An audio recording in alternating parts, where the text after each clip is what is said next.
Article 8. Monsieur le Président, pourquoi lier les élections présidentielles au recensement? Ce qui m'étonne, c'est qu'en suivant le vice-premier ministre, même en suivant le directeur général de l'ONIP, les explications qu'il donne démontrent que ça ne devait même pas avoir de rapport. En fait, en vous suivant, je penserais que la conclusion sera de dire cette phrase qui tue les gens, on la retire. Parce que ça n'a rien à voir avec ce que vous nous dites. Quand vous dites qu'à l'exposé des motifs, je venais de le dire, vous affirmez que l'enregistrement des électeurs est une opération permanente, au lieu d'un enregistrement périodique. Et c'est de ça qu'on a besoin, effectivement. C'est pour prendre en compte les anciens majeurs non enrôlés et les nouveaux majeurs.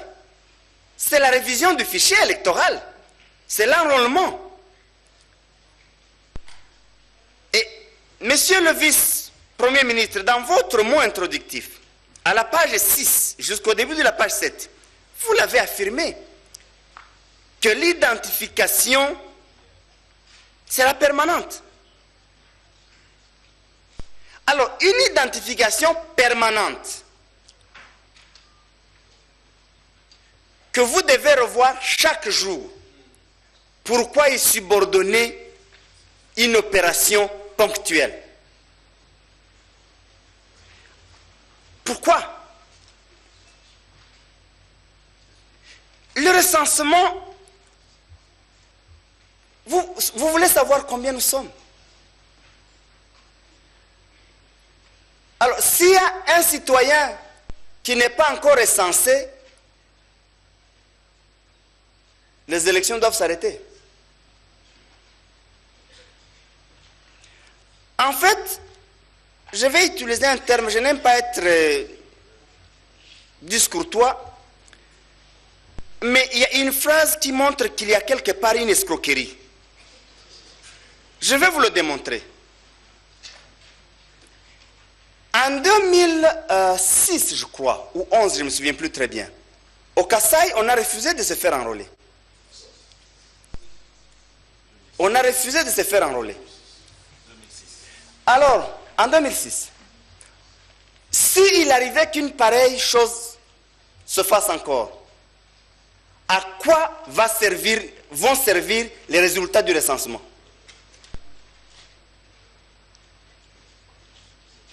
À entendre le directeur général de l'ONIP, c'est comme s'il n'y aura plus d'enrôlement. C'est lui qui donne la liste à la CENI. Alors là, ce n'est plus le recensement. Parce que votre recensement, vous-même vous dites, c'est un recensement et des Congolais qui sont au pays, et des Congolais à l'étranger, et des étrangers au pays. Alors sur quelle base vous allez maintenant faire la liste électorale?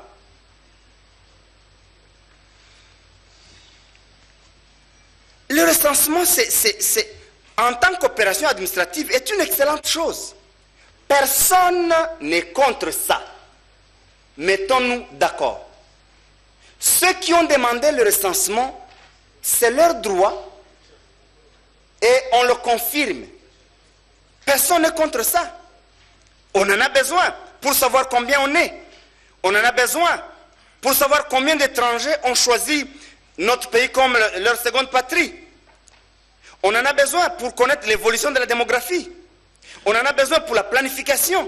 On en a besoin pour les cartes d'identité. On en a besoin pour d'autres motifs. Mais que vient faire le recensement avec les élections présidentielles? On peut encore comprendre que le recensement ait un lien avec les élections législatives. Je peux encore comprendre. Pourquoi? Parce que pour les élections législatives, on a besoin de déterminer le nombre de sièges par province, par circonscription, la répartition de sièges. On a besoin de connaître le poids démographique. Je peux comprendre. Mais les élections présidentielles, la circonscription, c'est toute l'étendue de la République. On a besoin de quotas. Pour former le gouvernement, on doit déterminer le quota de ceux qui ont voté le président. On a besoin de quoi aux élections présidentielles pour, disons, pour passer par le recensement? On a besoin de quoi? Pour déterminer la province qui a beaucoup pesé pour qu'un président soit élu?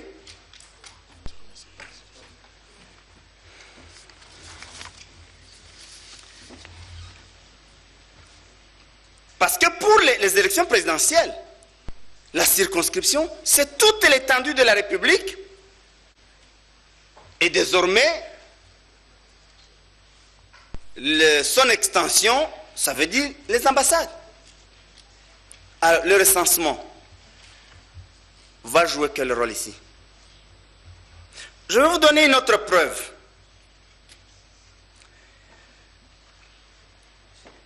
Monsieur le vice-premier ministre,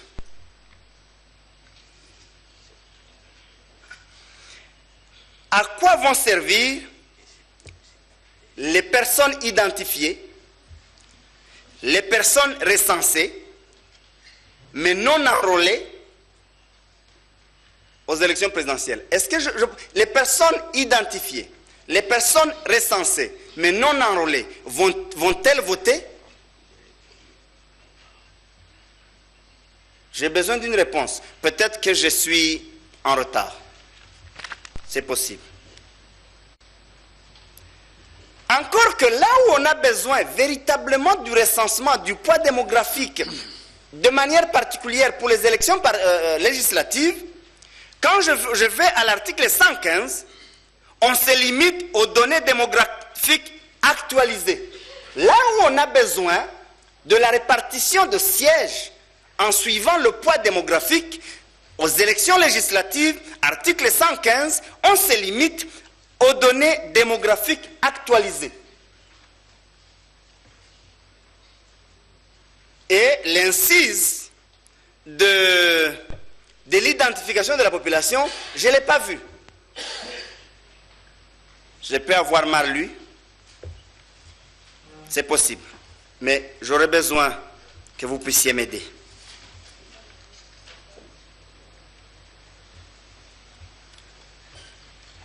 Et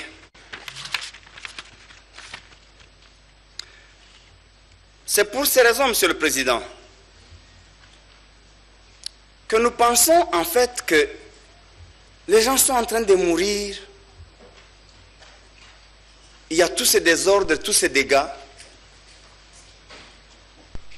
pour une phrase qui n'a pas beaucoup d'importance dans ce que nous voulons faire.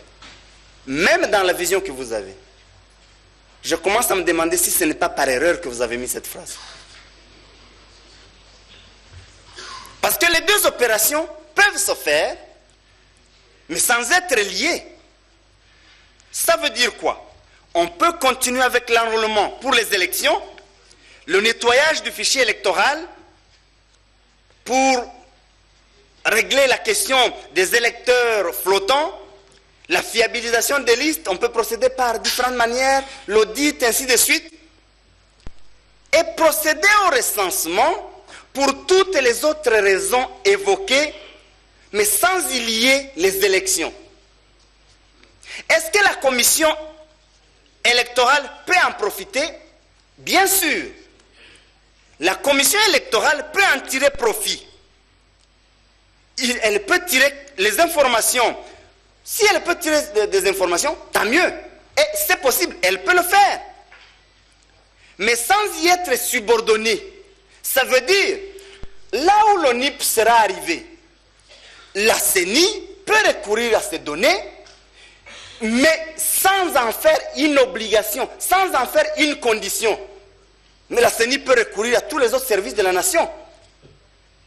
Mais justement, le fait de subordonner les élections à ça, c'est là où nous pensons que soit c'est une erreur, et vous allez nous le dire, l'erreur est humaine, on peut la corriger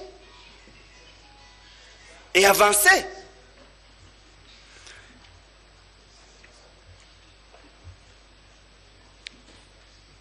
La CENI peut tirer profit parce que vous-même vous avez donné le tableau en principe, selon les données qui étaient à notre disposition, le Katanga n'était pas la province la plus peuplée, si je ne m'abuse. Mais aux élections 2011, elle a été, je crois, elle a eu le plus grand nombre de sièges. Donc, la CENI peut en tirer profit. Mais en faire une condition. C'est même pour cela, monsieur le vice-premier ministre, que je vous demande de revoir, même dans la façon de communiquer. Moi, je suis très triste quand je vois, à longueur de journée, on est en train de faire passer des personnes qui ont demandé le recensement il y a 8 ans. On fait passer les images de Tshisekedi qui dit qu'il faut absolument qu'il y ait le recensement et d'autres. Mais c'est une demande d'il y a 8 ans. Donc vous voulez nous dire que toutes les fois que nous allons faire des réclamations, vous ne penserez à réagir que 8 ans après, et en ce moment-là, quand ça vous plaît, et vous commencez à utiliser les images d'il y a 8 ans, je trouve ça, excusez-moi, ridicule. Vous n'avez même pas besoin d'utiliser ce genre de coupe de médias.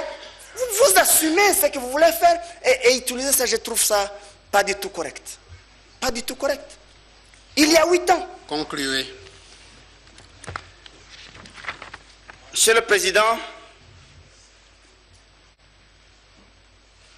je voulais dire qu'il existe une loi sur l'enrôlement des électeurs. Qu'est-ce qu'elle devient par rapport à vos déclarations, vous deux? Faut-il rappeler que la loi portant organisation et fonctionnement de la CENI de 2010, à son article 10, stipule, je crois que la CENI, qu'elle découpe les circonscriptions électorales au prorata des données démographiques actualisées. En fait, la phrase existait déjà. Mais le mal, justement, c'est l'incise que vous avez ajoutée de l'identification de la population. Et je veux simplement dire, Monsieur le Président, et je vous prie, Monsieur le Vice-Premier ministre, par amour et pour l'amour pour le Congo,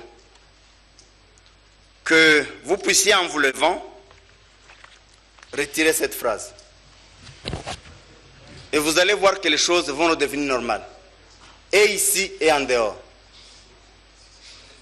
Surtout qu'elle ne vous apporte et n'apporte rien à la République. Sinon, si vous ne le faites pas, je demanderai simplement aux collègues de rejeter cette loi. N'allez pas jusque-là. Le débat commence seulement. Parce que je ne vais pas revenir, Monsieur le Président. Non, vous n'allez pas revenir. Les autres sont encore là. Mais... Oui, mais ils ne vont pas dire ce que je pense. Non, mais n'ajoutez pas ce que vous avez ajouté. Laissez le débat se poursuivre. Vous m'avez demandé de conclure, oui. Et je suis en train de conclure, oui, et c'est une partie de ma conclusion. Si vous ne retirez pas cette phrase, après toutes ces explications, j'espère que c'est moi seul qui risquerait de croire que ce que les médias disent est vrai, qu'il y a plutôt autre chose. J'ai lu hier dans la presse des journaux qui disaient que le glissement est désormais, je ne sais pas comment ils ont dit, consommé.